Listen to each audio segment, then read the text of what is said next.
आज आम बाहरलु माछ धरिबा भुवनेश्वर रही माछ धरिबार मजा टिके अलगा थिला।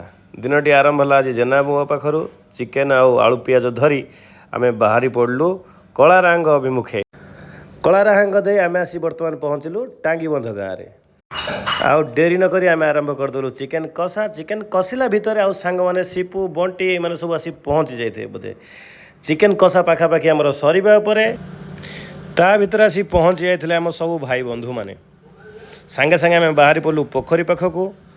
पोखरी भितर थिला बहुत सारा कंटा झंटा ताकू भी टिके सफासफी हो गला। झटा सफासफी करला परे आमर आरंभ हो गला माछ धरिबा।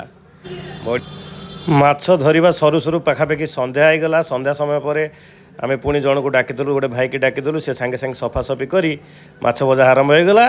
टिके टीण पोड़ मारी घर को फेरलु। आज एतिकी धन्यवाद।